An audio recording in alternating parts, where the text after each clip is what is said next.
From the Conference Center in Salt Lake City, Utah, this is the Saturday morning session of the 196th Annual General Conference of The Church of Jesus Christ of Latter-day Saints, with speakers selected from leaders of the church. Music for this session is provided by the Tabernacle Choir at Temple Square. This broadcast is furnished as a public service by Bonneville Distribution. It may be used for personal and non-commercial home, family, or church uses. President D. Todd Christofferson of the First Presidency will conduct this session.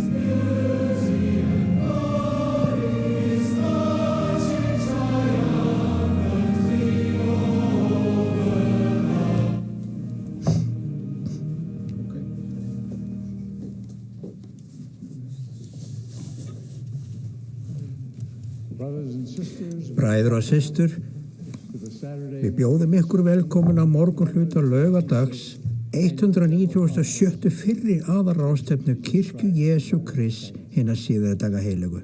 Við bjóðum meðlimi og vini á ráðstefnunni víða heim velkomna og byggjum þess að þið njótið andríkis því sameinist okkur á þessari páskahelgi og við þetta einstaka tækifæri til að styðja leiðtoga kirkjunnar. Dallin H. Oaks forseti, sem í forseti ráðstefnunar, hefur beðið mig að stjórna þessum ráðstefnuhluta. Við bjóðum velkomna þá aðal valdhafa og aðal embættismenn sem munu verða og meðal okkar allra ráðstefnuna. Tónlist þessar hluta í höndum The Tabernacle Choir at Temple Square undir stjórn Max Wilberg og Ryan Murphy, við orgelleik Andrews Unsworth og Brian Matthias. Við köstum kveðjum á meðlimi utan Bandaríkjanna sem syngja með kórnum á ráðstefnunni. Þeir koma til okkar frá Danmörku, Englandi, Nýja-Sjálandi, Noregi, Paragvæ, Filippseyjum, Puerto Rico, Spáni, Svíþjóð og Wales. Kórinn hóf samkoman á því að syngja Awake and Arise og mun nú syngja Sjá dagur rís. Ingangsbæn flytur síðan öldungur Michael B. Strong af hinni 70. Dallin H. Oaks forseti mun síðan ávarpa okkur.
Our righteous Father, Okkar réttláti Faðir sem á himnum. we joyfully and Við gratefully gather at the söfnum saman í gleði á byrjun þessara ráðstefnu gratitude for the og sínum þakklæti fyrir þau forréttindi að safnast saman. Við erum þakklátt fyrir spámenn apostles, og apóstola grateful for og erum the þakklátt prophetic mantle fyrir which thou hast placed upon þann Dallin H. Oaks. spánlega möttul sem þú hefur sett á Dallin H. Oaks.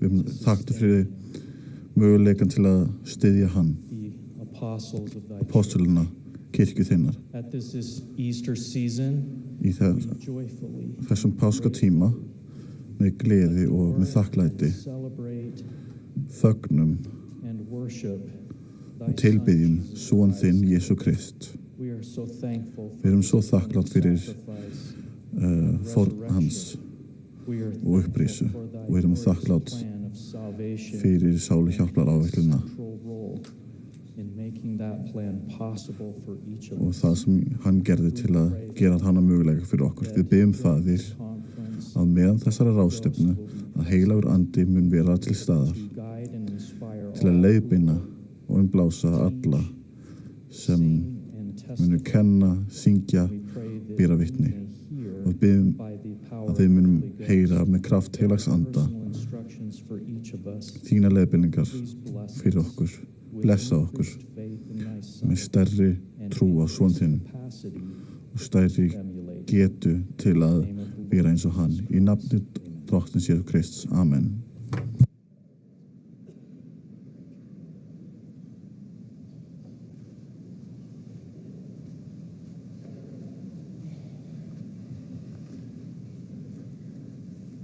My dear brothers and sisters, Kæru bræður og systur, General Conference. við erum velkomin á I alráðstefnu. now address members of the Church of Jesus Christ Ég of Latter-day mun nú ávarpa meðlimi í kirkju Jesú Kristi síðar daga heilugu, worldwide yfir 70 milljónir á veraldavísu.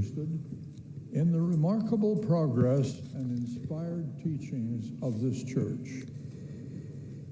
Most of Og annara sem hafa áhugin í dásamlegri framþróun og innblásni kenningu þessara kirkju. Flest ykkar vita að við höldum þessara alráðstefnu 2 á ári, en eins og mörgum ykkar er velkunnug, þá er ráðstefnan sem við komum saman á í dag öðruvísi vegna þess að hún hefst á því sem við köllum hátíðarsamkomu. Í meira en öld hefur þessi atburður verið meðlimum kirkjunar afar mikilvægur. Á hátíðarsamkomu styðjum við meðlimi æðsta forsætis ráðsins og 12 postula sveitarinnar og aðra aðaleiðtoga með atkvæðagreiðslu eftir sveitum og hópum. Við gerum þetta einungis á fyrstu ráðstefnunni þar sem nýr forseti og spámaður kirkjunar hefur verið kallaður. grateful to be among those Ég er þakklátur fyrir að vera meðal þeirra hvers leiðtogakallanir eru formlega viðurkenndar á þennan hátt og með mikils þáttöku ykkar í þessum merka viðburði. significant occasion. In advance, Fyrirfram tjá ég þakklæti okkar sem leiðtoga kirkjunar fyrir samþykki meðlima okkar, bænir og stuðning. Við byggjum líka fyrir því að þið njótið leiðsagnar og farsældar þið haldið áfram hinni miklu þjónustu sem þið veitið börnum Guðs allan heim. at this Á þessum páskum staðfesti ég vitnisburð okkar hinn upprisna drottin og viðurkenni að hann höfuð þessarar kirkju. Við byggjum blessanir hans á þessari ráðstefnu og fyrir ykkur öll in the name, í nafni Jesú Krists. amen. Amen.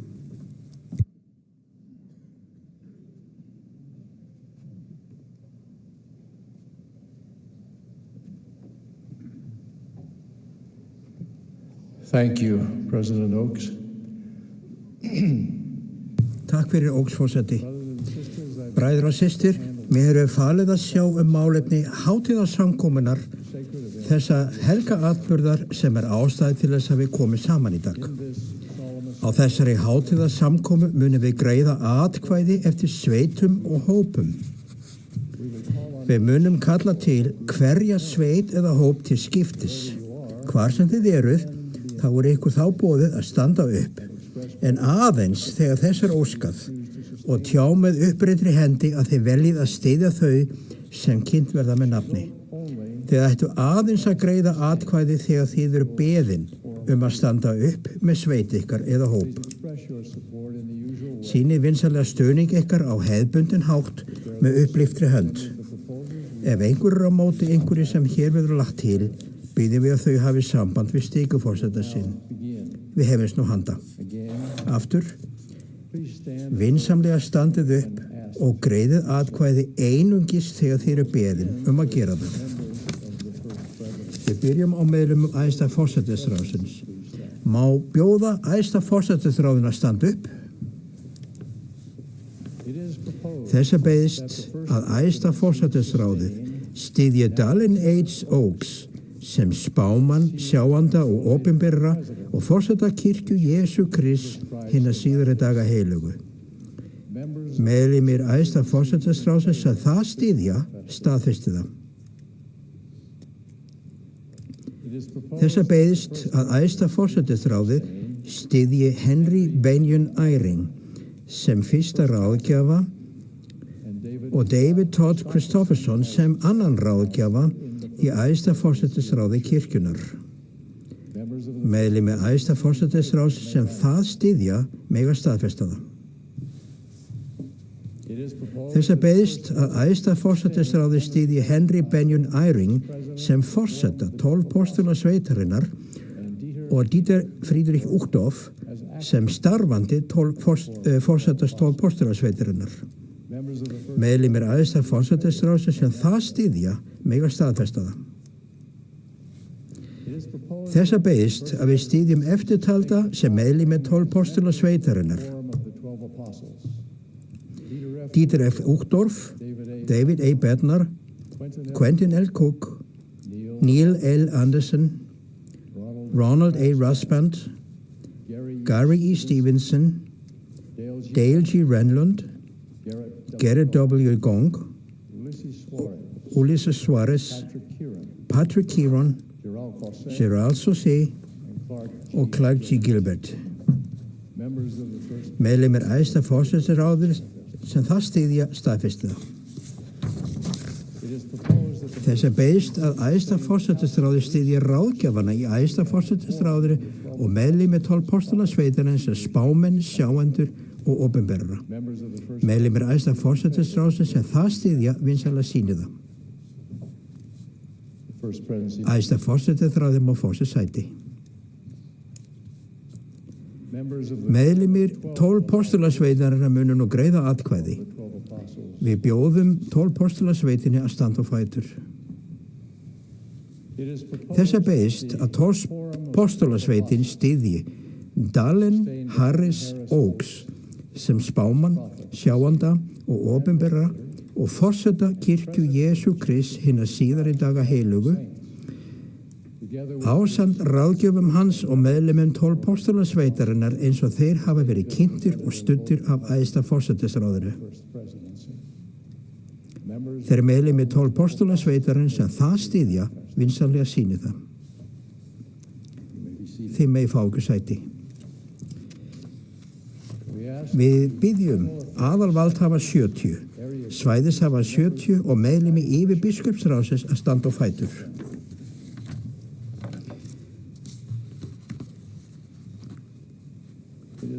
Þess að beiðst að allir aðalvaldhafa 70, svæðishafar 70 og meðlimir yfir biskupsráðsins styðji Dallin Harris Oaks sem spámenn, sjáanda og opinberra og forseta kirkju Jesú Krist hinna síðari daga heilugu ásamt ráðgjöfum hans og meðlimum 12 postulasveitarinnar eins og þeir hafa verið kynntir og studdir af æðsta forsætisráðinu. Allir aðalvaldhafar 70, svæðishafar 70 og meðlimir í biskupsráðsins sem það styðja staðfesti það. Þið megi fá ykkur sæti. Við biðjum eftirtalda hvar sem þau kunna vera í heiminum vinsamlega að standa upp. alla vígða patriarka, hápresta og öldunga.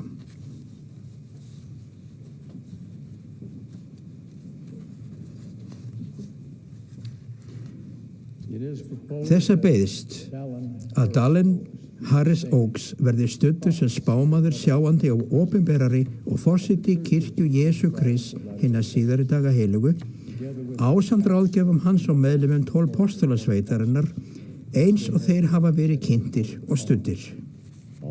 Allir sem það styðja staðfesti það. Ef einhver er á móti, má hann staðfesta með sama merki. Vinsamlega fáið ykkur sæti.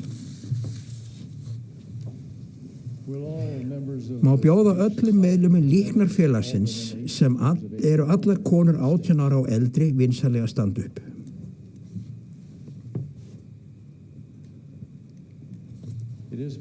Þess er beiðst að Dallin Harris Oaks verði studdur sem spámaður, sjáandi og opinberari og forseti kirkju Jesú Krist hinna síðari daga heilugu, ásamt ráðgjafum hans og meðlumum 12 postulasveitarinnar eins og þeir hafa verið kynntir og studdir.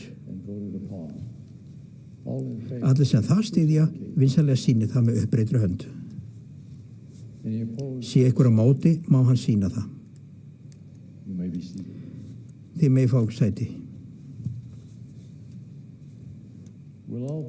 Má bjóða einungis þeim sem hafa Arons prestdæmið, sem eru allir vígðir prestar, kennarar og djáknar, vinsamlega standa upp.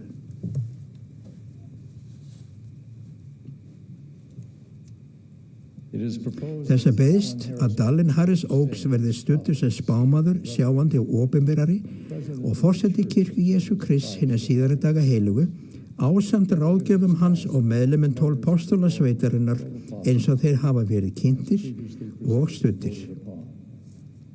Allir sem það styðja mega líka sýna það með uppreittri hönd. Sé einhver á móti, má hann sýna það. Þið megi fá ykkur sæti. Má bjóða stúlkum á aldrinum 11 til 18 ára að standa vinsamlega upp.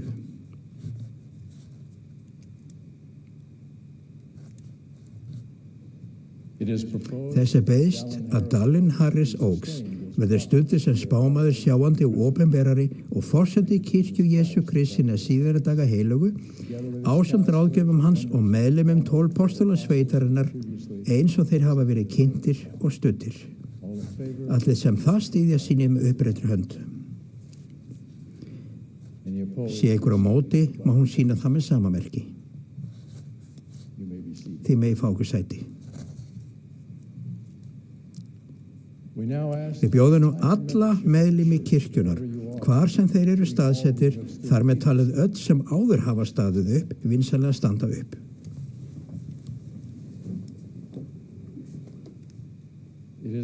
Þess er beiðst að Dallin Harris Oaks verði studdur sem spámaður, sjáandi og opinberari og forseti kirkju Jesú Krist hinna síðari daga heilugu, ásamt ráðgjöfum hans og meðlimum 12 postulasveitarinnar eins og þeir hafa verið kynntir og studdir. Öll sem það styðja sýni það með uppreittri hönd. Sé einhver á móti með sama merki. Takk fyrir, bræður og systur. Við þökkum fyrir atkvæðastöðning ykkar í þágu þessara leiðtoga kirkju Jesú Krist hinna síðari daga heilugu. Við þökkum fyrir trú ykkar og bænir í okkar þágu. Kórinn mun nú syngja Listen to the Prophet's Voice. Eftir það munum við heyra frá Patrick Kieron af hinn postulun 12. Eftir hann verður Kristinn G. að tala til okkar. Clark G. Gilbert, einn af hinn 12 postulunum, mun síðan tala.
virkilega fallegt. Takk fyrir.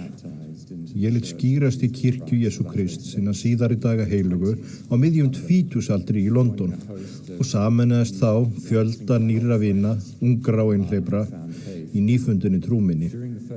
Á fyrstu sakramenti samkominni eftir skírn mína var ég beðin að koma upp fremst í kapelluna og söfnuðinum var boðið að rétta upp hönd til tákns að ég væri velkomin í deildina og kirkjuna. Þetta var mér framandi venja.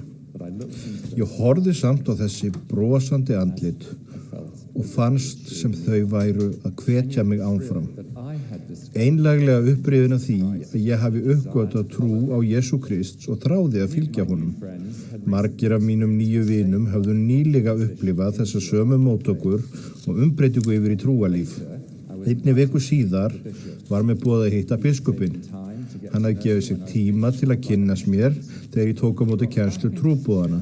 Hann ruggaði sér aftur í stólnu sínum, handlék reglustykku í lófa sér og sagði mér að við værum að hittast vegna þess að hann væri með köllum fyrir mig. Hann hafði beðist fyrir mig og hann sagði mér að köllunin yrði með gagnleg og framtíðar þjónustu minni við drottin í kirkju hans. Hann kallaði mig sem aðstoðardeildarritara. Viðbröðin í huga mínum voru: aðstoðardeildarritari? Það er ekki ég. Til allrar hamingju greip örlítil sómakennd inn í og ég svaraði takk og að ég myndi leggja mig fram við að læra hvað í þessu fælist. Ég hafði ekki hugmynd. Í kirkju næsta sunnudag var ég beðin að standa þegar tilkynnt var köllu mína. Deildarfjölskyldu minni var boðið að rétta upp hönd ef hún samþykti að styðja mig. Hughristandi sá ég þessi sömu uppréttu hendur umleikja mig í söfnuðinum.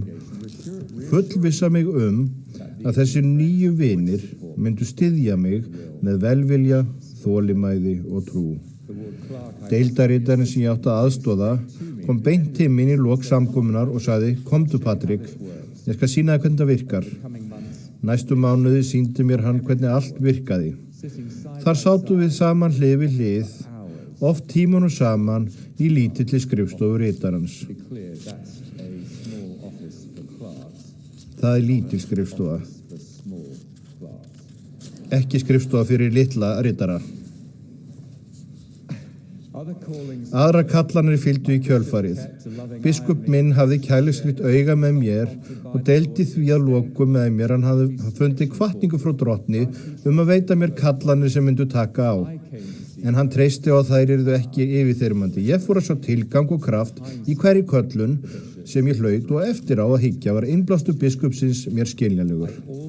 Mér gafst líka kostur á að styðja marga og reyndi gladur að styðja þau við læriðum öll að þjóna saman.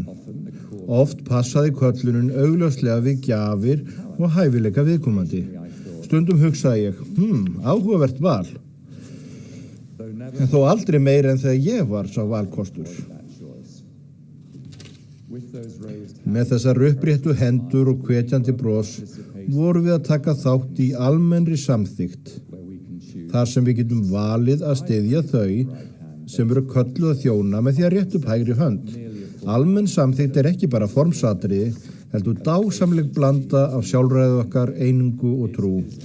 Hún er persónuleg skuldbinding af frjálsum vilja til að styðja, styrkja og hjálpa kölluðum þjónum drottins í ábyrgð þeirra, hvort sem þeir eru meðlimir biskuparáðs, leiðbeinandi stúlknafélags, sunnudagaskólakennari eða stíkuforseti barnafélags.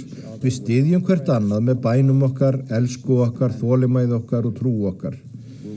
Munum við alltaf vera sammála þeim sem okkur boðið að styðja? Munum við alltaf telja þau sjöfina gott starf og þjóna eins og frelsari myndi gera? Líklega ekki. Og mögulega höfum við rétt fyrir okkur, en þegar við byggjum fyrir þeim og þau fyrir okkur eru mikilvægar einingabrýr byggðar. Ég fór að skilja hvers vegna allir taka þátt í að þjóna hver öðrum í deild eða grein. Það veitur okkur öllum tækifæri til að leita Krists og dygða hans. Svo sem kærleika, auðmýkt, lítillæti, fyrirgefningu og kærleika. Með fólki sem gæti verið afar ólíkt okkur sjálfum. Ég sá greinilega hvernig trúin styrtist og líkami Krists var samheldnari. Ég sá Drottin vinna í gegnum ófullkomna þjóna, þar á meðal sjálfa mig, sem reyndu að greina vilja hans varðandi þau sem þeir þjónuðu. Sumar kallanir taka mjög á, en aðra getur fengið okkur til að hugsa, var ekki þetta beðum að gera meira? Því getur þjónað í mjög áberandi hlutverkjum tíma, aðeins til að vera kölluð síðar til hljóðlátarar ósýnilegra þjónustu, eða til að þjóna undir þeim sem hafa minni reynslu. Það kallanir breytast á þann hátt að það hefur djúp áhrif á ykkur eða fjölskyldu ykkar, getur það krafist mikilla trúar og trausts á Drottni meðan þið aðlagist. Ég viðurkenni einnig að til eru þau sem ekki geta meðtekið köllun á einhverjum tilteknum tíma vegna sérstakara aðstæðna. Varfærnislegir leiðtogar munu vera næmir fyrir þessu og fyrir bæn getur Drottinn hjálpað ykkur að vita hvenær rétti tíminni fyrir ykkur til að þjóna aftur. Stundum óhentugt að þjóna í köllun sem krefst eitthvað af okkur, gætu vorið útjöskuð eða treg.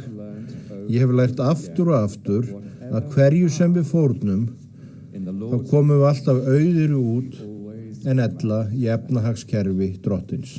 Þegar frelsarinn kallaði Pétur, Andrés, Jakob og Jóhannes að fylgja sér, vörpuðu þeir netum sínum samstundis frá sér. Ef köllun var einhvern tíman óhendug eða óskiljaleg, hlýtu það hafa verið þessi á Galilíuströndinni, en samt fylgdu þeir í trú. Hvað með vonbrigði eða þverrandi áhuga? Þrátt fyrir allt sem þeir sáu, fundu fyrir og upplifðu, þurftu þessi fyrstu postular á ljúfri áminningu Drottins að halda og endurtekni boði hans að gæta sauða hans. Þjónusta okkar val, fórn til Guðs og blessun. Við vitum öll að bæn, ritningarnám og tilbeiðsla í kirkju og í musterinu eru nauðsynleg fyrir trúarlega framþróun okkar. Höfum við líka litið á kallanir okkar sem grundvalla þátt í útvakan trúar okkar. Kallanir frá Drottni eru sérsniðna fyrir vöxt okkar þegar við auðmýkjum okkur sjálf og horfum út á við og lærum að vissilega er það svo að þegar við erum í þjónustu meðbræðra okkar, þá erum við í raun í þjónustu Guðs okkar. Það skiptir Drottinn ekki máli hvar við þjónum, heldur hvernig við þjónum. Og það skiptir okkur máli líka. Það var ekkert gert af hálfum huga hjá þessum vinum sem ég talaði um. Þau lifðu eftir trú sinni á fullum hraða og hún var smitandi. Ég fékk sér gleðina sem þau upplifðu að einlægri hollustu þeirra sem færir okkur til okkar tíma. Okkur hefur gefist hið helga tækifæri til að koma saman og rétt upp hönd til stuðnings Dallins H. Oaks forseta til að styðja hann sem spámann, sjáanda og opinberra Drottins. Ég vissum ef að hann myndi farið við kirkjuþjónustu sína á 30 og 40 aldi á þann hátt sem ég fór við mína, þá er þið ekkert fjarri huga hans en sá möguleiki hann er þið forseti kirkjunar. Þetta er köllun sem hann hvorki leitaðist né sóttist eftir. Þessi ábyrgð er mikil og alvöru þrungin. Ég kemst ekki hjá því að hugsa föður Dallins sem dó þegar Dallin var aðeins 7 ára og móður hans sem ól upp þrautseigan og duglegan son. Hann átti síðar eftir að verða kallaður frá afburða en fábrotnu lífi til að þjóna sem meðlimur 12 postulasveitarinnar. Nú, 42 árum síðar, styðjum við hann fúslega sem aðal postula Drottins.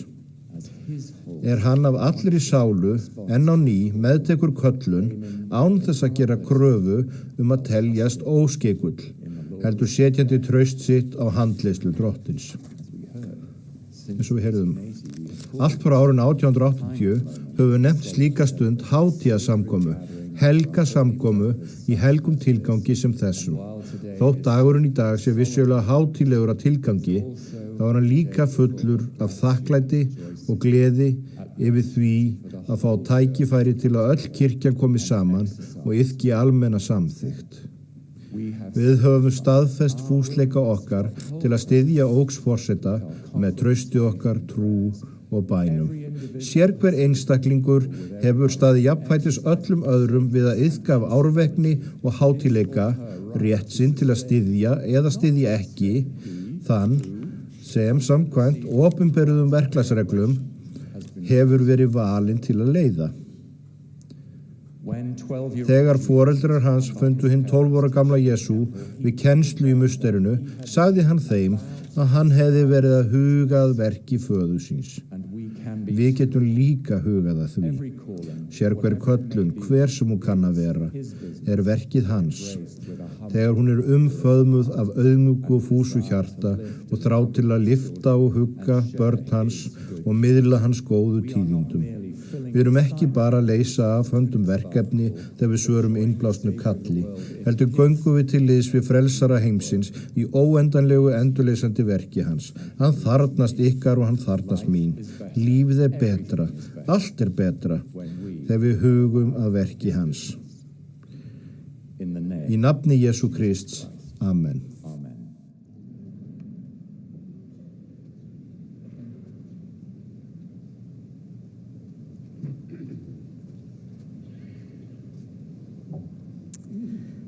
In my first general conference message, Í fyrsta boðskap mínum vil ég changed my heart. segja mér.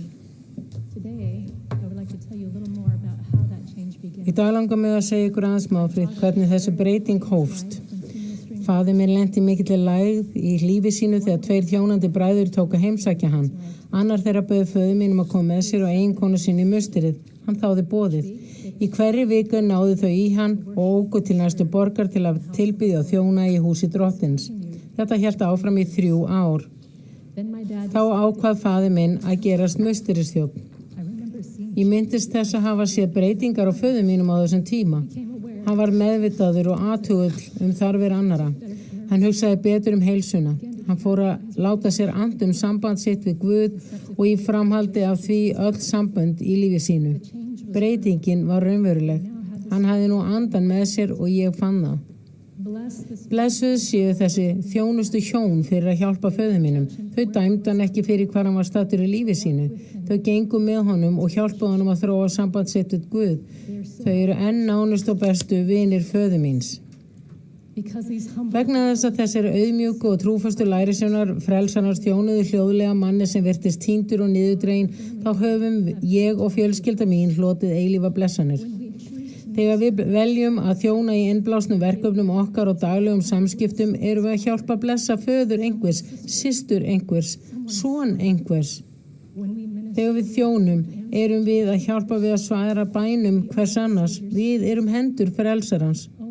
Og hvað ég þakklátt öllum þeim sem hafa blessað fjölskyldur eins og mínar með því að þjóna af samkennd. Ég veit að drottin er meðvitaður ykkur og baráttu ykkar þið reynið að halda sáttmála ykkar og þjóna öðrum. Hann hefur lofað ykkur og fjölskyldu ykkur blessunum og guðlegri hjálp þegar þið iðki trú og þjónið honum. Ef til vill tekst okkur ekki að laga erfiðar og átakanlegar aðstæður eins og við vonuðumst til. Það er ekki okkar hlutverk að gera alla breytingar. Við getum samt valið að elska og þjóna eins og frelsari myndi gera. Þjónusta með andanum laðar að lækningu frelsarans í lífi okkar og þeirra sem við þjónum. Ég finn oft frið, skýrleika, lækningu og tilgang í þjónustu minni. Ég finn frelsaran ég þjóna. Þetta að guðlegri skipan. Hirðisþjónusta sannarlega að elska og annast aðra eins og frelsari myndi gera. Það er lífsmátti. Það er lífsmátti frelsara okkar Jesú Krist. Það er ekki dagskrá eða gátlisti. Hirðisþjónustan kjarni þess hver Guð og hver við getum orðið ef við fylgjum honum. Við erum ekki kölluð til eða leyst frá hirðisþjónustu. Það hluta því að uppfylla sáttmálana sem við gerðum við skírninu og í musterinu. Við gerðum sáttmálu að taka á frelsan, verða eins og hann við fórnum honum og helgum honum líf okkar. Þegar við þjónum eins og hann myndi gera, tökum á að hugsa, skynja og elska eins og hann myndi gera. Faðir okkar á himnum framkvæmir eilíft verk sitt með því að sinna einstaklingsþörfum barna sinna einu af öðrum. Frelsari sýndi okkur ítrekka þetta mynstur í jarðneskri þjónustu sinni hann blessaði, læknaði og annaðist hinn eina af kærleika. Hann býður okkur að gera hið sama og að þjóna á einstaklingsbundir og persónlegan hátt sem hjálpar okkur að finna elsku Guðs. Þegar okkur finnst við elskuð og við séð af honum breytist allt. Þegar við blessum hinn eina, blessum við alla saman. Frelsarinn sýnir okkur hérna altæku einstaklingsbundnu elsku Guðs með friðþægingarfórn sinni og þeirri guðlegu getu sem hann hefur til að lækna og þjóna ykkur og mér á persónulegum grunni. Jesús Kristur kaus að þjást fyrir syndir okkar og friðþægja í ólýsanlegri angist svo við mættum frelsast og hljóta guðlega liðsinni. Allt þetta gerði hann án fullvissu að við myndum elska hann tilbaka. En Guð auðsýnir kærleika sinn til okkar í því að Kristur dó fyrir okkur þegar við vorum enn syndarar. Slíka elsku ber hann til ykkar og mín og slíka elsku vill hann að við berum til hvers annars. Nýtt boður gef ég yður að þér elskið hver annan eins og ég hef elskað yður. Við getum sýnt honum að elsku okkar með því að halda boðorð hans og þjóna öðrum þegar þau og við erum enn ófullkomin. Við höfum verið send hingað til að læra að elska Guð og hvert annað eins og frelsarinn gerði, að elska á fórnfúsan og umbreytandi hátt. Leiðir sem muni færa okkur mesta hamingju. Með friðþægingu frelsarans getum við öðlast að elska á þann hátt sem kann að verast ómögulegt. Öldungur Quentin L. Cook kendi, elska okkar til Guðs og samferða fólks okkar mesta prófraun á ástandi anda okkar. Það ekki alltaf þægilegt eða hentugt að velja þjóna. Það krefst fórnar, trúar, varnarleysis og trausts á að allt muni lagast þegar við látum Guð ríkja. Þegar við stöldrum við og veljum að annast einhvern fram yfir eitthvað, getur andi hans og elska stigið inn og við getum hlotið þann frið og yfirsýn sem við virkilega þörfnumst. Ung systir sagði frá því að hún væri oft kvíðin vegna heyrðisþjónustunar því að hún vissi ekki hvernig aðrir myndu bregðast við. Ég spurði hvernig hún tækist á við það. Hún brosti og sagði, ég fer og það gengur yfirleitt miklu betur en ég hélt. Hún iðkar trú og Drottinn hjálpar henni. Þegar við þjónum í trú erum við ekki einsömmul. Drottinn verður með okkur. Hann mun veita okkur næringu, styrk og forsjá til að gera það sem hann hefur boðið. Þar á meðal blessanir prestamiskraftar Guðs við höldum sáttmála okkar og prestamisvald hans til að vera fulltrúar hans í útlutuðu verkefni okkar. Drottinn þekkir hjörtu þeirra sem við þjónum. Hann elskar þau og hann elskar ykkur. Hann mun hjálpa ykkur að blessa þau á þann hátt sem þau þurfa. Íhugið mikilvægi hirðisþjónustu verkefni okkar. Forsetisráð, líknafélags og öldungasveitar hljóta opinberjum frá Drottni að fela ykkur og mér innblásin verkefni. Verkefni sem fulltrúar hans og að starfa með honum við að annast börn Guðs. Líkt og Jeffrey R. Holland, forseti kendi, þá okkur boðið að rétta Guði og föður okkar allar hjálparhönd í því mikla verki að svara bænum þeirra tár og styrkja veikburða hné. Ef þið viljið finna jarðtengingu, öðlast guðlega tilfinningu þess að tilheyra og láta raunverulega að ykkur kveða í heiminum, þá býði ykkur að fylgja frelsaranum og þjóna í hans nafni. Aldrei hefur þörfin verið meira en nú fyrir að sálir að lyftast, styrkjast og læknast fyrir tilverkna friðþægingar Jesú Krist. Svo mörg okkar hafa þörf fyrir að finna elsku hans, sem lærisveinar hans höfuð þið og ég þá sáttmáls blessun og ábyrgð að færa öllum börnum Guðs elsku og lík frelsarans. Þegar við bjóðum öðrum elsku hans og aðild, munum við finna slíkt sjálf. Frelsarinn lofaði, hver sem tínir lífi sínu mín vegna mun finna það. Frelsarinn takmarkaði ekki þjónustu sína við fjölskyldu sína og nána vini. Hann þjónaði öllum og býður okkur að gera slíkt þið sama. Við hljótum hirðisþjónustu verkefni til að auka getu okkar til að elska aðra og tryggja að enginn gleymist. Við biðjum fyrir þeim, önnumst þarfir þeirra og eflum trú þeirra á Jesú Krist. Ég trúi því að Faðir okkar á himnum vilji að þið séu hamingjusöm. Hann elskar ykkur. Verki hans þar á meðal hirðisþjónustuna ætlað að veita okkur mestu gleði sem við getum upplifað. Ég ber vitni að hirðisþjónusta leiðir okkur ekki aðeins af sér blessanir heimins, heldur hún vegurinn til heimins. Ég ber vitni að Jesú Kristur lifir. Þegar við líkjum eftir fórn hans með því að elska og þjóna eins og hann myndi gera, munum við blessu til að finna okkar eigin gleði, lækningu og líkn í honum. Við munum verða eins og hann er. Í nafni Jesú Krist. Amen.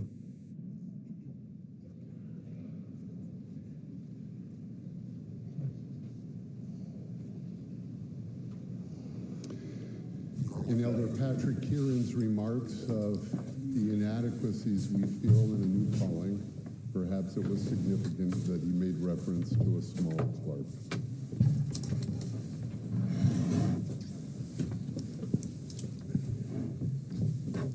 As Christine and I have Ég og Kristín höfum fundið fyrir yfirþyrmandi þunga þessarar köllunar, höfum við verið þakklátt fyrir bænir og stuðning svo margra. Við höfum verið þakklátt fyrir að náð Krists gerir gæfumun í lífi okkar.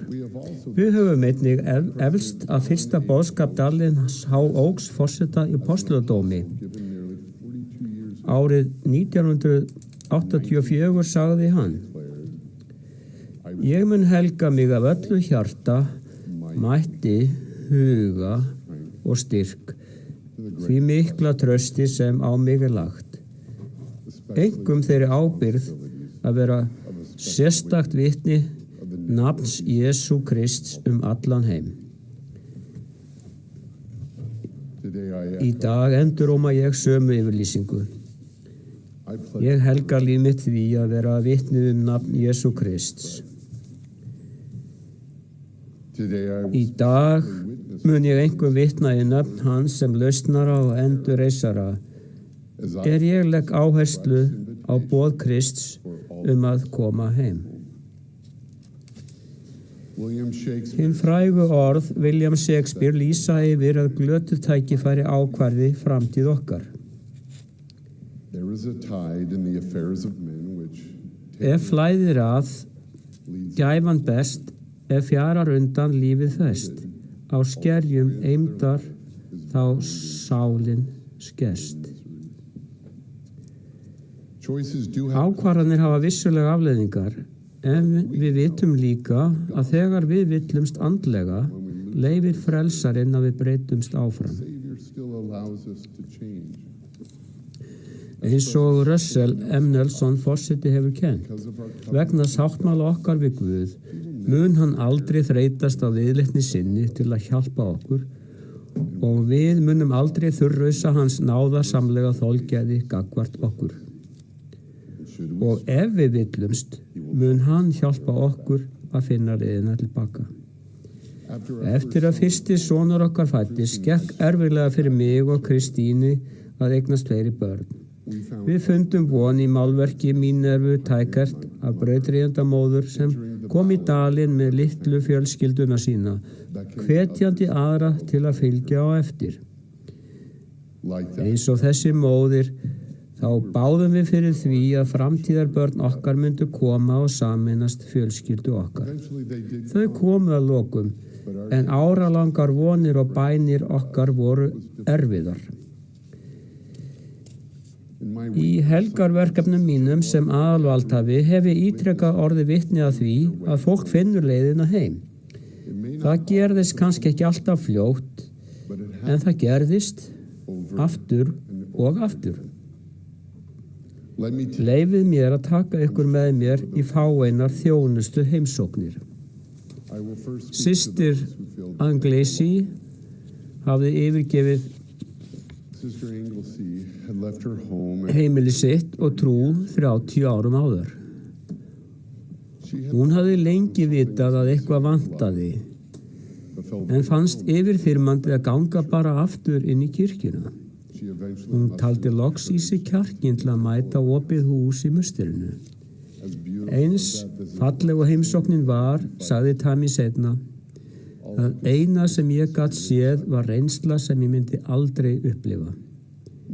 Engin einsöglun og engin musteriskjöf. Samt klæddi hún sig upp fyrir kirkju á sunnudegi, hvött af þessari heimsókn, aðeins til að leggja bílnum og horfa á aðra ganga inn í bygginguna. Yfirkomin á kvíða keyrði hún einfallega heim, skipti föt og grét. Innblásinn biskup sendi henni bréf og bauð henni aftur til kirkju. Ég hitti Tammy í hirðisþjónustu heimsókn stuttu eftir musterisgjöf hennar. Hún hafði verið í burtu í 30 ár. Sitjandi einn á bílastæði kirkjunnar á sunnudögum. Drottinn færði hana þó heim og leiddi hana aftur til ljós síns, elsku og gleði.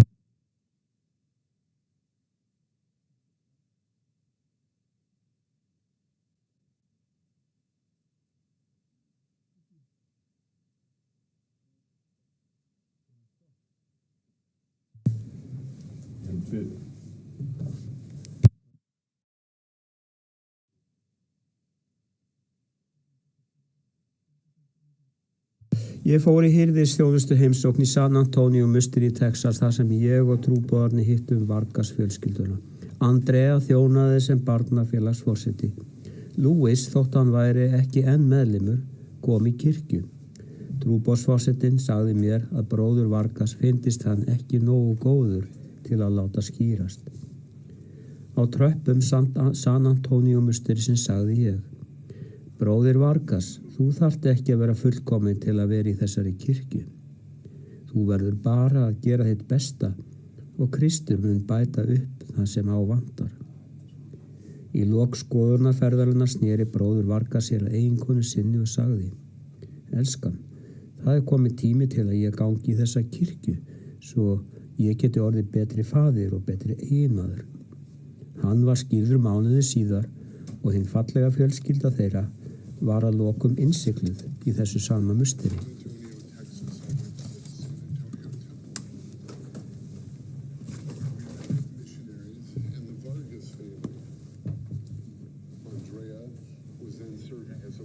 Justin og Ken af aldarsfluttir og fjölskyldunni svo þau ættu auðveldara með yfirgjöf trú sína.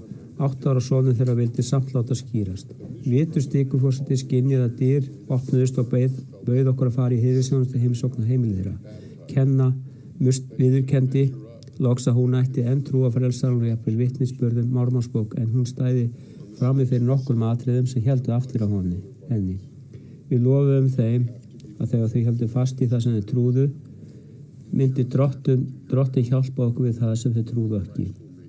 Það að sigrast á áhyggjumáli sínum snerist ekki að svara öllum trúarlegu spurningum, heldur að hjálpa þeim að þekkja heilagan anda, eins og Oaks forseti kenndi nýlega. Þið lifið á þeim tíma þar sem óeinurinn hefur náð svo miklum árangri í því að dylja sannleika að þið munir láta blekkjast. As President Oaks recently taught, you live in a season in which the adversaries become so effective at disguising truth that if you don't have the Holy Ghost, you will be deceived. Justin and Kenna began to make the changes necessary to come back. 6 months after our visit, Kenna texted me, "Hi, Elder Gilbert. We're ready to be sealed as a family." This is a photo from the day that they were sealed in the Pocatello, Idaho temple. I speak next to those who are trapped in tradition. When I met John Ross, he was not yet a member of the church. His wife, Kailani, had catered a dinner for the stake presidency. Þegar ég kynntist John Ross var hann ekki enn meðlimur kirkjunnar. Eiginkona hans, Kailani, hafði séð stikuforsætisráðinu fyrir kvöldverði og við buðum þeim að vera með okkur. John virtist þreyttur á andlegum umræðum en ég fylgði þess að hefna verið strax vinir. John var nefnilega fyrrum BYU fótboltastjórna og ég ólst upp við að styðja hann. Og lokum spurði við John hvers vegna hann aldrei gengi í kirkjuna. Hann benti á nauðsyn þess að halda í heiðri trúarhefðir látinna foreldra sinna. Við hjálpuðum honum að skilja þau skildun úr kirkjuna og myndu virða ákvörðun hans. John ákvað síðan að hitta trúboðana. 2 mánuðum seinna skýrðist hann. Ári síðar var fjölskylda hans innsigluð í musturinu. Að finnast við ekki tilheyra, að glíma við efasemdir eða láta hefðir halda aftur af okkur er aðeins nokkrara ástæðan þess að við finnum ekki leiðina heim þegar í stað. Jafnvel þótt samfélagslegur þrýstingur dragi fólk frá trú, þá hverfa mikilvægari spurningar lífsins ekki. Sannleikurinn er sá að það er miklu meira lýjandi að leita hamingjunar þar sem þið getið aldrei fundið hana. Oaks forseti sagði ferðina heim hefjast á því að binda akkeri sitt við frelsaran. Aðeins Jesús Kristur getur fyllilega endurreist þetta ljós og gleði í lífi ykkar. Við eigum öll erfitt og þurfum þolinmæði, þjónustu og kærleika frá hvert öðru. Þið sem reynið að hjálpa, haldið ykkur fast við sannleika og haldið sáttmála ykkar. Til þeirra sem eigið erfiðleikum, vitið að þið eru elskuð og að frelsarinn er að kalla ykkur heim. En þegar allt kemur til alls verða allir að taka sjálfstæða ákvörðun að koma heim. Í nýlegri sögulegri ræðu Dallins H. Oaks forseta í BYU virtist Marriott Center í upphafi algjörlega full. Ef þið gætið nánar að, voru þó 100 sætalaus og sætavísarnir áttu í erfiðleikum með að finna pláss fyrir þau sem enn vildu taka þátt í þessari trúar samkomu.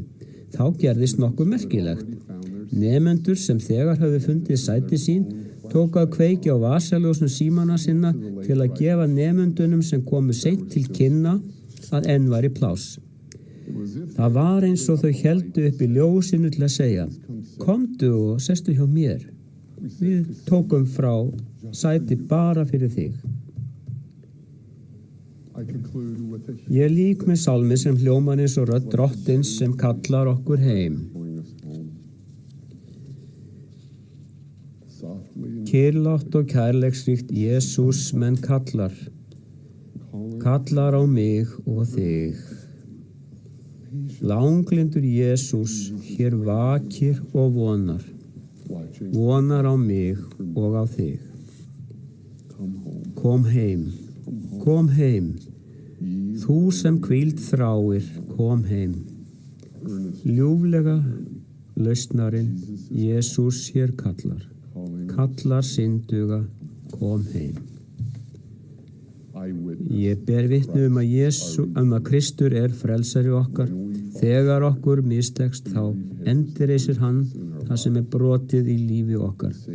Frelsarinn elskar okkur öll og kallar ljúflega á mig og þig að koma heim. Kom heim í nafni Jesú Krists. Amen.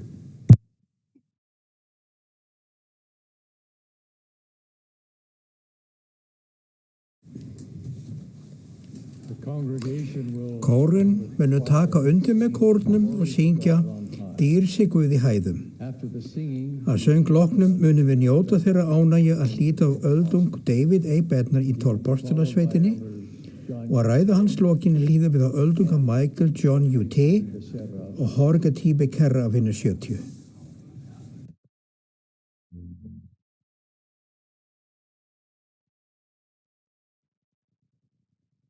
This is the Saturday morning session of the 196th Annual General Conference of the Church of Jesus Christ of Latter-day Saints.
I've participated in competitive athletics since I was a young boy. Ég hef tekið þátt í keppni í frjálsum íþróttum frá því ég var ungur drengur og hlaup hafa verið ómissandi þáttur míns líkamlega ástands. Í gegnum árum hef ég þróað ævilanga ástar og hatursamband við hlaup. Ég elska þann líkamlega ávinning og andlegu gleði sem reglulega líkamsþjálfun veitir. En ég hata sára vöðva, verki í lungum og örmögnun. Nú þegar fyrir að líða að loka margra langhlaupa minna hef ég hvatt sjálfa mig til að halda áfram, halda þetta út og standast allt til enda. Í tengslu við líkamlega áreynslu þá merkir sögnin að standast að viðhelda mikilli líkamlegri og andlegri áreynslu yfir langan tíma. Mörg okkar gætu einnig tengt sögnina að standast við ógeðfellt stríð daglegra vinnu og ábyrgðar. Í andlegu samhengi er sögnin að standast þó miklu meira en að þrauka og þola til að ljúka krefjandi skyldum og áskorunum. Ritningarnar leggja áherslu á leiðbeinandi notkun sagnarinnar að standast. Drottinn sagði til að mynda við nefítana: Lítið til mín og standi stöðugir allt til enda og þið skulu lífa, því að þeim sem stöðugur stendur allt til enda muni gefa eilíft líf. Og frelsarinn opinbera með spámaninn Joseph Smith: Ef þú heldur boðar mín og stendur stöðugur allt til enda, þá skaltu öðlast eilíft líf, en sú gjöf er mest allra gjafa Guðs. Ég biður liðsinni heilags anda ef við hugleiðum æðri og heilari skilning á því hvað felst í að standa stöðug og allt til enda sem langi lærisveina Drottins Jesú Krists. Hið endurreista fagnarindi frelsarans býður okkur að taka andlegum umbreytingum, ekki einungis til að bæta hegðun okkar. Þegar við lögum persónuleika okkar, þrár, verk og það sem við sannlega elskum betur að vilja Guðs, getur frelsarinn komið til liðar algjörri og endanlegri breytingu á okkur. Þegar við reynum að losa okkur og viðjum hins náttúrulega manns og verða heilug fyrir friðhæfingu frelsarans, eigum við að koma til hans, endurfæðast, bindast föðurnum og syninum með helgum sáttmálum og helgi athöfnum, lýsa yfir fúsleika okkar til að taka á okkur nafn frelsarans, hljóta fyllingu heilags anda, upplifa gjörbreytingu í hjarta og þjóna Drottni af öllu hjarta, mætti, huga og styrk. Okkur er ætlað að verða ný sköpun í Kristi. Þessi andlega gjörbreyting er aðeins möguleg fyrir verleika, miskunn að náð heilags Messíasar. Sem jarðleska verur höfum við algjöra og endalausa þörf fyrir liðsinni himnes föður og frelsarans við að gera eilíf örlög okkar að veruleika. Andlega gjafir eru blessanir og hæfni sem Guð gefur börnum sínum fyrir kraft heilags anda. Allir einstaklingar sem hljóta gjöf heilags anda með réttu, prestamisvaldi og handayfirlatningu eru hæfir til að hljóta andlega gjafir sem allar þeim til blessunar og farsældar þeim sem elska Drottin og leitast við að halda boðorð hans. Andlega gjafir eru forsenda og nauðsynlegar til að við komist til frelsarans, verðum blessum með eiginleikum hans og verðum að lokum eins og hann er. Hugtakið andlega gjafir kennir mikilvæga leksju. Allar slíkar gjafir eru gefnar af Guði samkvæmt vilja hans og tíma. Þær eru ekki árangurstengdar og við hljótum þær ekki eingöngu með einbeittu átaki og persónulegum aga. Mormon bat vitni að kærleikurinn væri hinn hreina ást Krists og æðri öllum andlegum gjöfum. Mikilvægt að sagnorðið að þola í merkinguna standast notað í reikningunum til að skilgreina og lýsa kærleika. Til dæmis, kærleikurinn vara eilífu, langlyndur, leitar ekki síns eigin, ber allt, þolir allt. Og líkt og þið, systur, vitið vel, kærleikunni fellur aldrei úr gildi. Mormon kendi líka að hverjum þeim sem reynist eiga hina andlegu gjöf kærleikans á efsta degi, honum mun vel farnast. Takið eftir að sögnin að eiga í þessu versi getur haft tvíþætta merkingu. Við getum átt kærleika en þegar öll á botni hvolft þá kærleikurinn sem fyllir okkur. Þegar við erum blessuð með því að meðtaka þessa guðlegu gjöf, þá á sér stað andleg umbreyting á eðli okkar og persónugerð. Að eiga andlega gjöf kærleikans vísar að hluta til andlegs þroska og framþóunar sem megin tilgangur fagnar erindis frelsarans. Hvað lærisveinar frelsarans varðar, þá nær kærleikur bæði yfir það sem við gerum og það sem við getum orðið þegar við endanlega eignumst þessa andlegu gjöf. Í grunninn felst kærleikur vissulega í því að sýna öðrum samúð, góðvild og örlæti í verki. En á aðra og jafnvel heilara sviði eðli kærleikans sá endi sem við lítum fram til í velitni okkar til að standast, að verða ný sköpun í Kristi. Vinsamlega hafið í huga hvernig þessum tveimur almennu vítum kærleikans lýst í 13. trúaratriðinu. Fyrri hluti staðhæfingar leggur áherslu á kærleiksrík og náðarsamleg verk. Við trúum að við eigum að vera heiðvirð, sönn, skýrlíf, góðgjörn, deigðu og þola og gjöra öllum mönnum gott. Seinni hluti staðhæfingar leggur áherslu á viðvaralegt eðli okkar andlegu breytingar. Við trúum öllu, við vonum allt, við höfum staðist margt og við vonumst til að geta staðist allt. Sé eitthvað deigðugt, fagurt, háleit eða losvert, þá sækist við eftir því.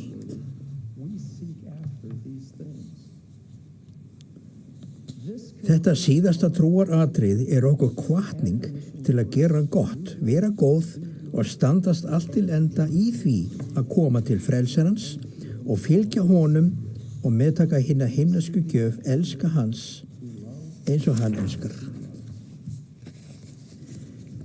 Guðlegt eðli frelsarans og göfugu persónuleiki voru uppspretta fullkominna samúðar í jarðnesku þjónustu hans. Lausnari heimsins leitaði út á við í kærleika og þjónustu þegar hann stóð frammi fyrir andlegu amstreymi eða líkamlegu sársauka, öfugt við hinn náttúrulega mann í hverju okkar, sem leitar inn á við og hugar á sjálfu sér í sjálfhverfu og eigingirni. Þegar við lifum eins og hann býður okkur að lifa og með liðsinni hans verður eðli okkur og persónuleiki líkari hans með tímanum. Þegar við fylgjum, elskum og þjónum frelsaranum munum við smá saman einblína minna á eigin þrár og hagsmuni og meira á að skilja og takast á við þarfir annara. Við gerum ekki aðeins góðverk, heldur breytist líka tilveru ástand okkar og við verðum sífellt líkari Kristi.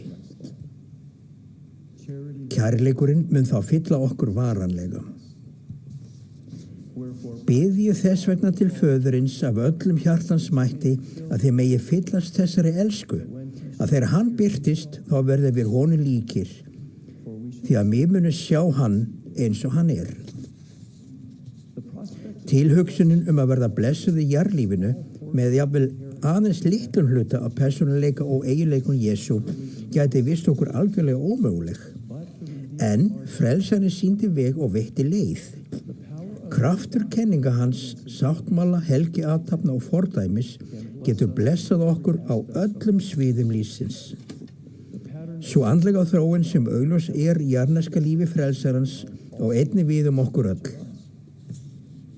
Jesús Kristur var í upphafi hjá föðurnum. Það vorum við líka. Hann kom og bjó í holdinu og hann hlaut ekki fyllinguna í fyrstu, heldur hélt áfram frá náð til náðar, þar til hann hafði hlotið fyllingu. Við sem börn Guðs getum líka meðtekið fyllingu hans á sínum tíma og fyllt sömu fyrirmynd náðar á náð ofan eins og frelsarinn gerði. Ég ætla nú að lesa 3 ritningavers sem hafa að geyma orðtakið standast allt til enda. Ég mun setja orðtakið gætur hinni hreinu áskris í hvert vers, svo við fáum lært mikilvæga og eilífa leksíu. Frelsarinn kendi sínum fórnapostulum, sá sem staðfastur allt til enda gætur hinni hreinu áskris mun frelsast. 2. Nefi vitnaði, ég heyrði rödd frelsarann segja, já orð míns elskaða sonar eru rétt og sönn. Sá sem stöðugur stendur allt til enda eða gætur hinni hreinu áskris mun frelsast. Í 3. lagi, Alma sagði, sá sem finnur miskunn og stendur stöðugur allt til enda eða gætur hinni hreinu áskris, hann mun frelsast. Að standast allt til enda órjúfanlega tengt hinni andlegu gjöf kærleika. Að standast allt til enda ekki aðeins svo óþreytandi einbeiting að gnýsta tönnum, halda út alltaf þolmörkum okkar líkamlega styrks og huglegrar getu okkar og takast á við áskoranir og mótlæti jarðlífsins. Það svo miklu meira en það. Að standast allt til enda gleðilegt verk lífs okkar. Að sækja fram í trú á Jesú Krist í stigvaxandi ferli þess að treysta og meðtaka hjálp frá frelsara okkar til að verða líkari honum. Þegar elska okkar til hans verður sífellt dýpri, getum við verið blessuð með andlegri innsýn, styrkjandi náð drottins og ótrúlega mikilli og ólýsanlegri gleði. Orðtakið komið til mín upphafsboð frelsarans að læra og bregðast við kenningu hans og hefja ferli andlegrar endurfæðingar. Orðtakið standast allt til enda endurtekin áminning hina andlegu gjörbreytingu í hjörtum okkar sem ætti að eiga sér stað allt okkar líf. Það líka fyrirheit hans það sem við getum orðið ef við sannlega gætt hinni hreinu áskris. Drottinn ópenberaði spámaninn Jósef Smith. Öll hásæti herradómar, tignir og völd skulu ópenberu verða og veitast öllum þeim sem hugdjarfir hafa staðið stöðugir í fagnaðar erindi Jesú Krist. Ég ber vitni að sérhvert okkar með náð og miskunn drottins getur trúað öllu, vonað allt og hugdjarflega staðist allt. Það vitna ég í heilugu nafni drottins, Jesú Krist. Amen.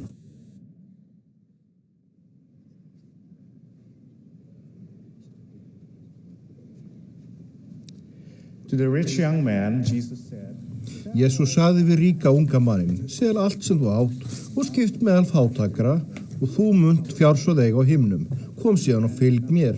Ungi maðurinn vissi ekki að vegurinn sem honum var boðið að feta myndi leiða hann til fjársjóða á himni þar sem hvorki eyðir mölur né rið. Ég þakklátur fyrir kennsluna sem ég hefur hlotið í gegnum árin sem hefur hjálpað mér að fylgja betur frelsaranum. Í dag langar mig aðeins til að einblína á eitt. Líkt og segir í barnafélagssöngnum, spámanni fylgið, hann ratar rétt. Í október 2024 veitti Dallin H. Oaks forseti eftirfarandi ráð. Að fylgja Kristi ekki hversdagsleg eða tilfallandi iðkun. Það viðvarandi skuldbinding og lífsháttur sem ætti að vera leiðandi öllum stundum og alls staðar. Kenningar hans og fordæmi skilgreina veg sérhvers læri sveins Jesú Krists. Öllum boðið að koma á þennan veg. Foreldrar mínir fæddust á Filippseyjum en bæði voru þau af kínverskum ættum. Eins og næstum allir aðrir á Filippseyjum tóku þó upp þá trú sem var ríkjandi í heimalandi mínu. Fjölskyldu okkar naut því heilbrigðra blöndu af mismunandi fjölskyldu, þjóðernis, trúarhefðum og hefðum sem höfðu áhrif á daglegt líf okkar. Þegar foreldrar mínu gengu í kirkjuna, gerðu þau sér ekki grein fyrir því að þau tileinkuðu sér enn gildi og hefðir, jafnvel menningu fagnaðarerindisins sem grundvallaðist á sáluhjálpar áætluninni, boðorðum Guðs og orðum lifandi spámanna. Með tímanum fjölskylda mín kappkostaði að tileinka sér fagnaðarerindið að fullu, uppgötuðu foreldrar mínir að sumar af okkar áskjöru hefðum samræmdust ekki menningu fagnaðarerindisins. Þeim var ljóst að þau urðu að velja á milli. Þannig hófst hið erfiða verk að hreinsa til í hefðum og menningarháttum fjölskyldu okkar sem voru andstæð menningu fagnaðarerindisins. Þið getur rétt ímyndað ykkur þann mikla þrýsting sem þau upplýðu frá fjölskyldu og vinum að halda fast í ákveðnar hefðir, jafnvel þótt þær stæðu andstætt fagnaðarerindinu. Ég svo þakklátur fyrir að foreldrar mínir iðkuðu trú og völdu að halda sáttmála sína. Þetta var langt og erfitt ferli. Jafnvel því ég fluttist að heiman voru þau enn að vinna í þessu. Þótt fjölskylda okkar væri enn ekki fullkomin og höfðu við tekið miklum framförum. Þessu upplifun kendi mér að það að tileinka sér menningu fagnaðarerindisins felst einfallega í því að halda sáttmála okkar. Óksforseti kendi: fagnaðarerindi Jesú Krists skorar á okkur að breytast. Iðrast algengasti boðskapu þess og iðrun þýðir að láta af allir breytni, persónulegri, fjölskyldulegri, menningarlegri og þjóðernislegri sem andstæðir boðorðum Guðs. Tilgangur fagnaðarerindisins að breyta venjulegum mannverum í himneska borgara og það krefst breytinga. Hefðir, menning eða lífshætti fólks fela óhjákvæmilega í sér breytni sem þau verða að breyta sem vilja vera hæf fyrir úrvalsblessanir Guðs. Fyrir nokkrum vikum fannst ykkur forseta í Japan að við ættum að heimsækja mann sem greinst hafði með krabbamein. Þrátt fyrir að hafa farið í meðferð hélt krabbameinið áfram að breiðast út. Í þessum aðstæðum á ég erfitt með að finna réttu orðin. Ég sárba því hjálp Drottins dögum saman. Ég ímyndaði að maðurinn væri niðurbrotin og óhuggandi. Ég átti von á að hann spyrði okkur hvers vegna Drottinn veitti honum þessa raun. Ég ímyndaði mér að hann yrði vonlaus og jafnvel örlítið reiður. Heimsóknardagurinn rann upp og ég var enn ráðvilltur. Þegar við loksins hittumst var ég alveg agndofa. Sá maður sem stóð frammi fyrir mér var alls ekki sá sem ég hafði ímyndað mér. Hann var bjartur og glaðlegur á svip. Það var engin biturð og hann spurði aldrei hvers vegna. Nýlega átti ég mjög svipaðar upplifinir með meðlimum búsettum í Kóreu. Ætlun mín var að þjóna öðrum. Í lok heimsókna minna fannst mér þó sem verið væri að þjóna mér. Jesús Kristur styrkti hvern þessara einstaklinga til að standast raunir þeirra, líkt og Óksforseti hefur kennt. Frelsari okkar upplifði og þoldi allar jarðneskar áskoranir samkvæmt holdinu. Hann þekkir því baráttu okkar, sorgir, freistingar og þjáningar. Því hann upplifði það af eigin raun sem nauðsynlegan hluta af friðþægingu sinni. Sökum þessa þá veitir friðþægingin honum kraft til að liðsýna okkur, til að veita okkur styrk til að bera þetta allt. Fyrir 2 árum vorum við beðin að búa í Hong Kong. Þekkt fyrir sínar háu byggingar. Íbúðablokkin okkar var dvergvaxin í samanburði við hærri byggingar í kring. Ég var því viðbúin að lifa í skugganum. Ímyndið ykkur gleði mína ég vaknaði og sá geisla morgunsólarinnar skína inn gluggana. Þessi einfalda upplifun fyllti sál mína gríðarlegri gleði og þakklæti. Þegar ég loksins náði áttum var ég svo ringlaður. Gluggarnir okkar sneru ekki í austur. Hvernig í veröldinni fengum við morgunsól? Við nánari könnun komst ég að því að geislar sólarinnar endurspegluðust inn í íbúðina okkar af hárri byggingunni fyrir framan okkur. Ég var myndur á að þegar ég keppi að því að fylgja frelsaranum, þá mun hann nota mig til að blessa aðra. Með fordæmi mínu og þjónustu við aðra munu þau skynja elsku frelsarans til þeirra. Frá Óksforseta. Tilvitnun. Í þjónustu sinni kenndi Jesús: Sjá, ég er ljósið. Ég hef sýnt yður fordæmi.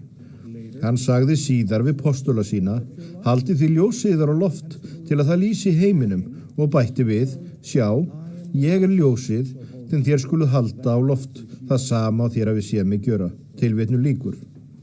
Mér finnst áhugavert að sumir skuli telja að spámenn Guðs lifi í fortíðinni og séu ekki samstiltir nútímanum. Allt sem ég veit spámenn hið gagnstæða. Þeir sjá raun inn í framtíðina sem varmaður í turni. Eins og við lærum í bók Mósía, sjáandi getum vitað jafnt orðna hluti sem óorðna, og með sjáandum mun allt opinberast, eða réttara sagt, hið leynda opinberast. Hið hulda kemur fram í ljósið, og hið óþekkta munu þeir kunngjöra, auk þess munu þeir kunngjöra það sem annars mundi ekki kunnugt verða. Tilvitnun lýkur. Ég ber vitni að við njótum leiðsagnar lifandi spámanns, Dallin H. Oaks forseta. Hann og ráðgjafarnir í æðsta forsetisráðinu og 12 pustalasveitinni eru sannlega spámenn, sjáendur og opinberarar. Þegar við fylgjum kenningu þeirra og fordæmi, fylgjum við frelsar okkar. Kæru bræður og systur, sérstaklega þið kæru vinir, þegar við fylgjum frelsar okkar, þá fylgjum við kenningu Jesú Krists. Þetta vitna ég í hinu helga nafni Jesú Krists. Amen.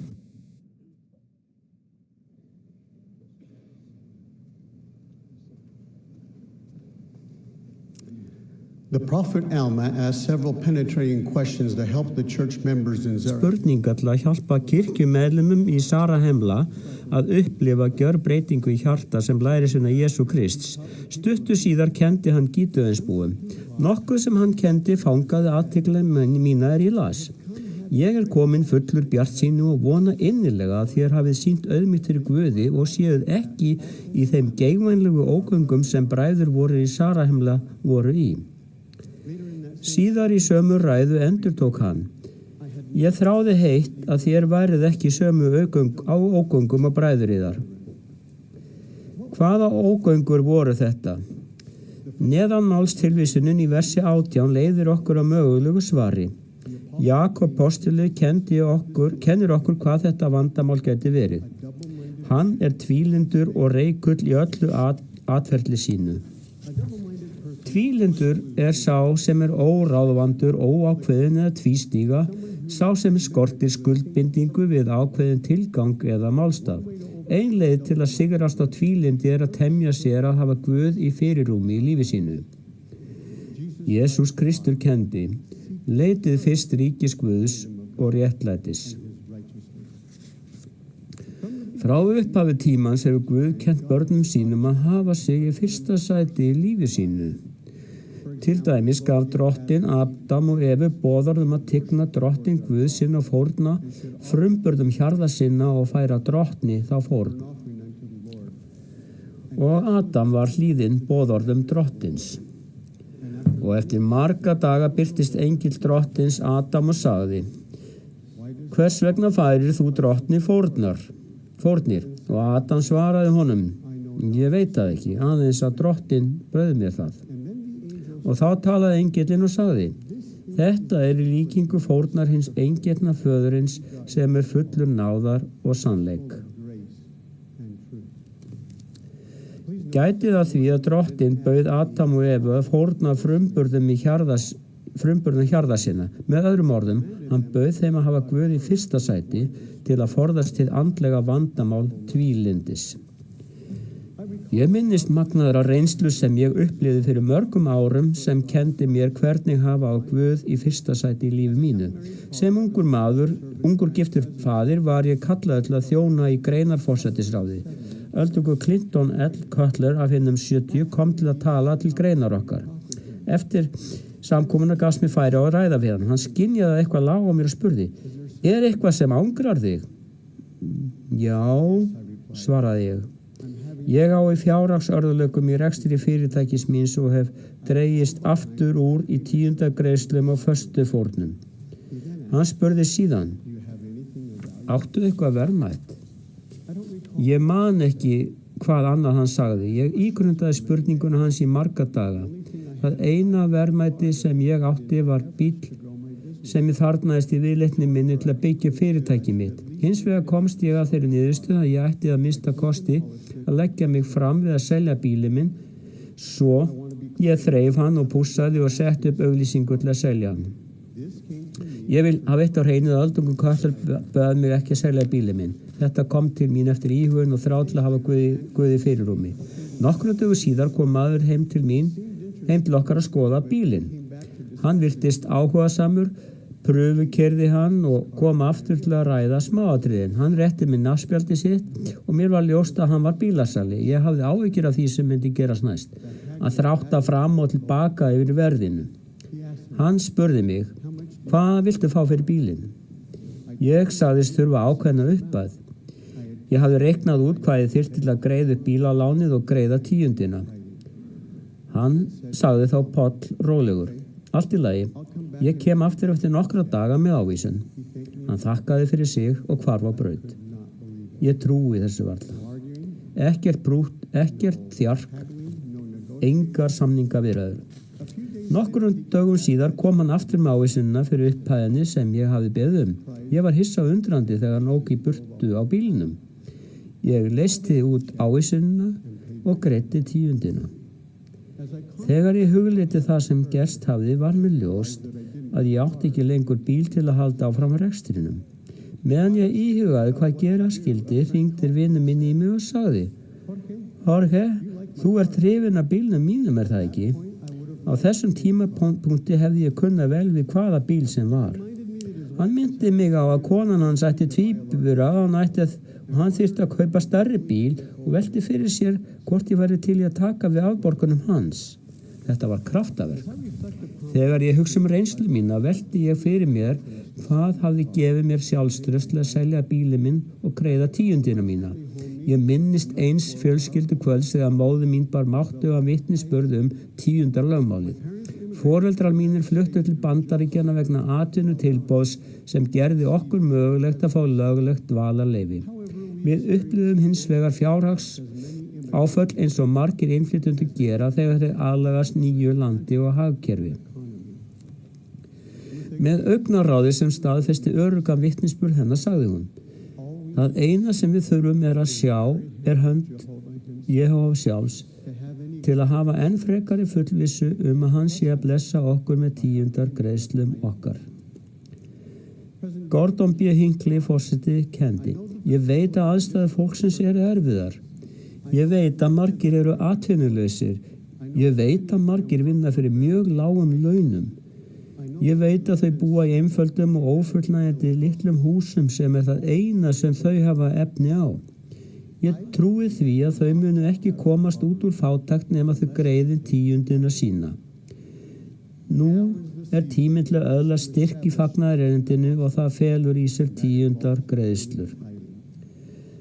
Það sem raunverulega skiptir máli hlýðnin við boðorð Drottins. Ég veit að þessi yfirlýsing á við stundlegt líf okkar en einnig andlegt líf okkar. Ég viss að greiðsla 10. og fórnargjafar muni auka andlega getu okkar við höfum Guð í fyrsta sæti og bjóðum fram frumburði hjarða okkar. Ég ber vitni að andlegu kraftur og leiðsögn óþekkt fram að þessu munu fylla líf okkar við höldum lögmál hlýðni og fórnar. Staðfestingu þennan sannleika má finna í þessar einföldu yfirlýsingu Drottins eftir að Adam hafði fært fórn. Og þann dag kom heilagur andi yfir Adam. Öldungur David Abednar sagði, myndmál flóðgátta heiminsins sem Malaki notar mjög lýsandi. Gáttir eða gluggar hleypa náttúrulegu ljósi inn í byggingu. Á sama hátt andlegri birtu og sýn útelt sem flóðgáttir heimins og inn í líf okkar við heiðrum 10. lögmálið. Ég ber vitni að Jesús Kristur hið fullkomna fordæmi hvernig við getum haft Guð í fyrirrúmi í lífi okkar.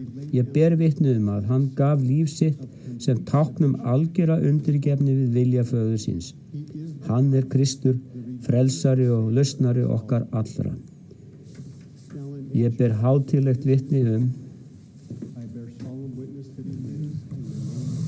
að hann lifir í nafni Jesú Krists. Amen.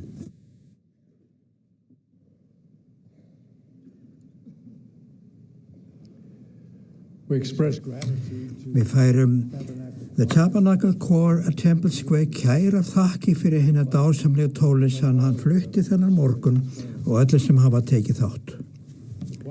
Kórum mun og syngja fyrir okkur Hef ég drygt nokkra dáð. Loka ræðumaður þessar ráðstefnar hluta Henry B. Eyring forseti, fyrsti ráðgjafi í æðsta forsætisráðinu. Að ræðu hans lokinni mun kórinn ljúka þessum hluta með því að syngja vort spáman þeir þökkum þér drottin. Lokabæn flýtur síðan öldungur Christopher H. Kim af hinu 70.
My dear brothers and sisters, I am grateful. Ég þakklátur fyrir að vera meðal ykkar á þessum tíma þegar við getum minnst aftur hughreyrstingar frelsarans til postula sinna þegar hann vissi að hann yrði að skilja þá eftir eina, án leiðsagnar, verndar og liðsinnis í háska þeirra. Það var við þessa síðustu kvöldmáltíð sem hann gaf þessum trúföstu lærisveinum loforð, sem heldur áfram að hugga og hvetja trúfasta lærisveina hans í dag, sama í hvaða erfiðleikum við stöndum frammi fyrir.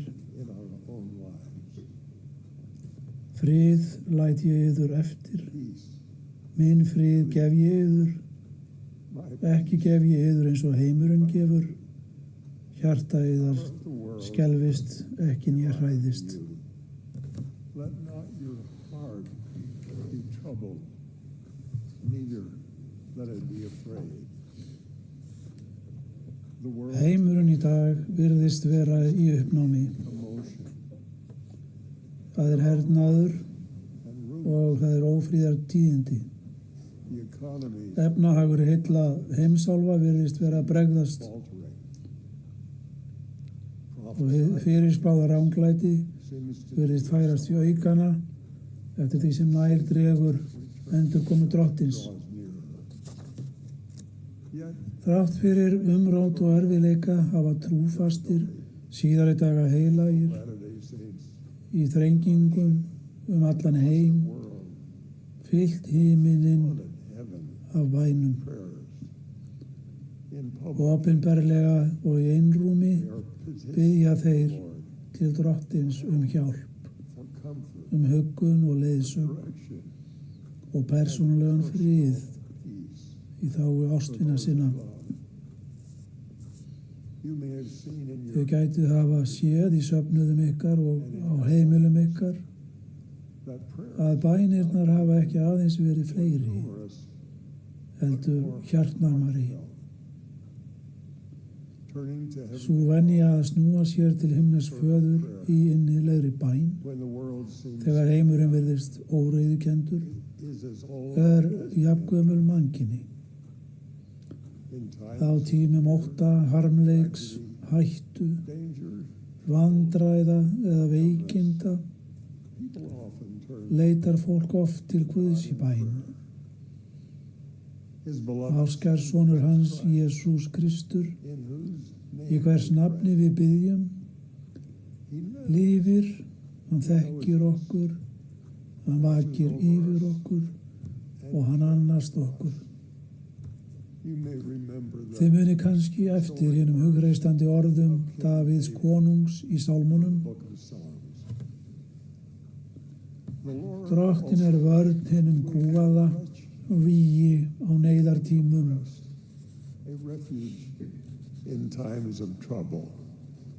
Þeir sem þekkja nafn þitt treysta þér, því að þú, drottin, bregst ekki þeim sem til þín leita. Á stundum sársauka, einmanaleika eða ringulreiðar og vitum við að himnesku faðir og ástkær sonur hans eru meðvitaðir aðstæður okkar og þeir þrá að blessa okkur. Orð frelsarans eru skýr og ég segi yður, biðjið og yður mun gefast, leitið og þér munuð finna, nýið á og fyrir yður munu lokið verða. Því að hver sá öðlast sem biður, sá finnur sem leitar og fyrir þeim sem ágnýr munu lokið verða.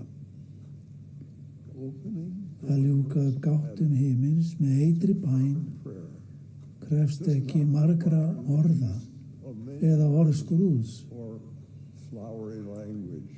Sú kostgæfni í bæn sem himneskur faðir krefst af okkur felur í sér að við opnum sálir okkar á persónulegum stöðum og að hjörtu okkar séu í stöðugri bæn til hans.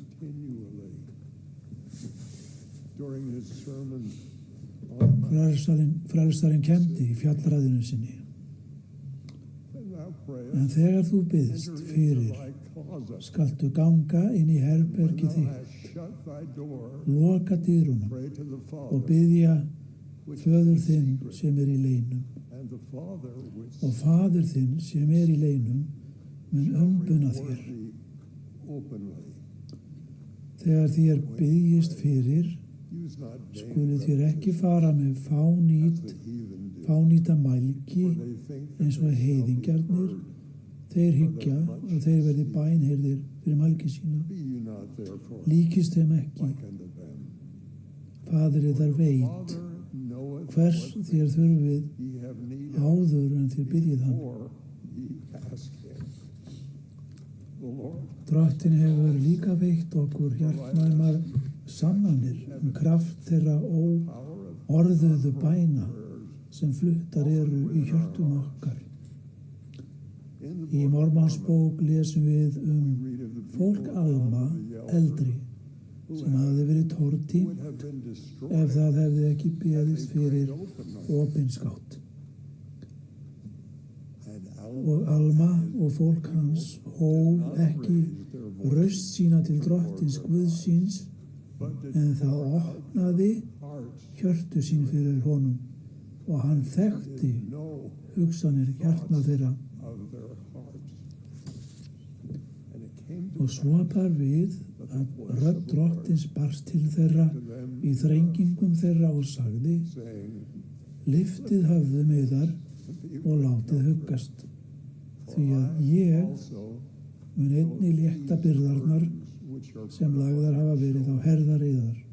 Já, svo að þér finnið ekki fyrir þeim á bökum yðar, jafnvel á meðan þér eruð ánauðug. Og nú bar svo við að byrðarnar sem lagðar höfðu verið á Alma og bræður hans urðu þeim léttari. Já, drottinn gaf þeim svo mikinn styrk og þeir gátu borið byrðar sínar léttilega og lutu vilja Guðs með gleði og þolinmæði. Ég ber vitni að drottinn heyrir og svarar bænum hjarta okkar á sama hátt og hann gerði fyrir Alma og fólk hans. Við getum fylgt boðorði hans að biðja ávallt með því að hafa stöðuga bæn í hjörtum okkar. Eins og spámenn hafa margoft áður kennt, þá langar okkur kannski ekki að biðja eða við vitum ekki hvað við eigum að segja. En Guð heyrir hinar leyndu bænir í hjörtum okkar. Tilfinningar hjarta ykkar og elska til himnes föður og áskers sonar hans geta verið svo stöðugar að bænir ykkar munu ávallt stíga upp. Þegar við biðjum án afláts, hverjar sem lífsins aðstæður eru, mun drottinn veita okkur sinn frið og varanlegan stuðning. Ég minnist fordæmis svona Mósea sem voru farsælir í því að prédika fagnaðarerindi og þeir styrktust andlega vegna stöðugra bænagjörða.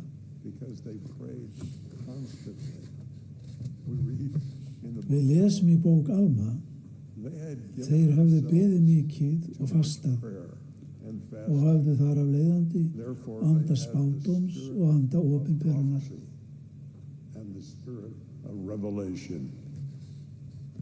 Mikilvægt að andlegur styrkur þeirra hafi hlotist af stöðugum bænum fremur en að bíða með að biðjast fyrir þar til á neyðarstundu. Þegar þeir þurftu nauðsynlega á guðlegri hjálp að halda.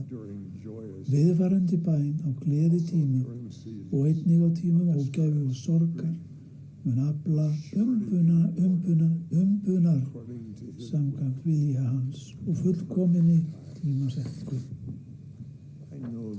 Ég veit að Guð Faðirinn lifir Hann elskar okkur. Hann heyrir bænir okkar og oft mun hann svara með tilfinningum friðar. Enn og aftur úr Mormons bók.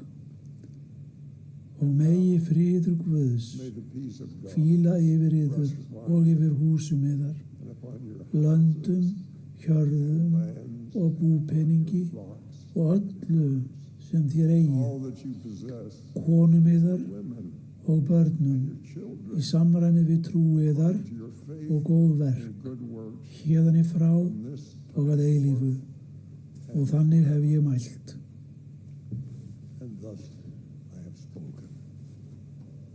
Bræður og systur, ég ber minn vitnisburð að Guð, að loforð frelsarans satt og auðmjúk bæn frið í hjarta ykkar verður heiðruð. Ég upplifði það við jarðarför eiginkonu minnar til 61 árs. Ég var hissa yfir friðartilfinningunni og næstum því gleði.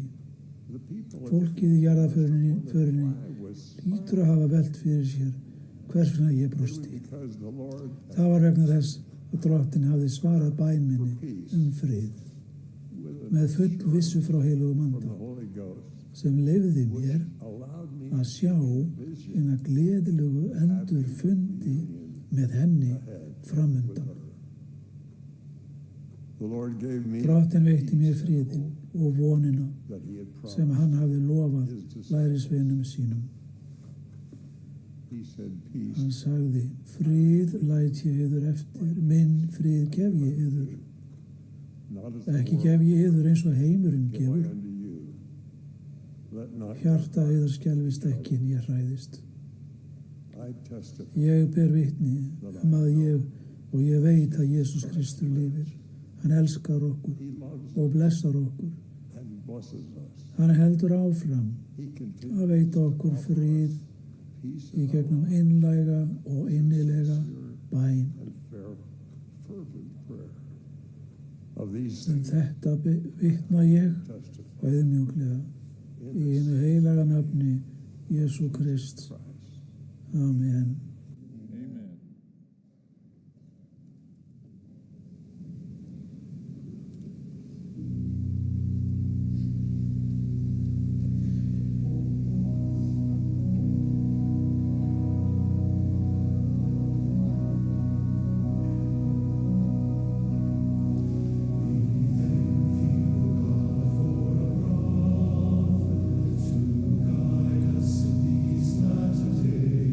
Days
Okkar kæri himneske Faðir, við erum þakklátt fyrir Son þinn Jesú Krist, fyrir kærleika hans og friðþægingu sem við höldum upp á upprisa hans. Við þökkum því fyrir spámaninn Dalen Oaks og ráðgjöfa hans og meðlimi 12 postulasveitarinnar sem við styðjum og heiðrum á þessari ráðstefnu.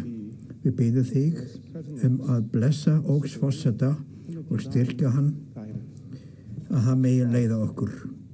Faðir, viltu blessa sérhvert okkar, börnum þín allan heim, að við megum eiga auðmjúkt hjarta og sterka þrá til þess að fylgja Jesú Kristi, til þess að leiðin verði greið sem lærisveinar hans. Við biðjum þetta í nafni Jesú Krist. Amen.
This has been a broadcast of Þetta var útsending morgunhluta laugardags 197. fyrri aðarástefnu kirkju Jesú Kristína síðara daga heilögu.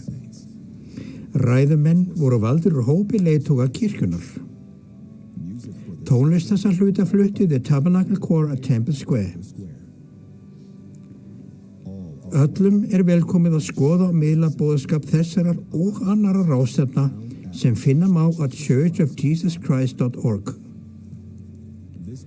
Útsendingu þessa annast Bonneville Distribution sem almenna þjónustu. Hana má nota til einkanota og ekki í hagnaðarskyni á heimilum, í fjölskyldu eða í kirkju.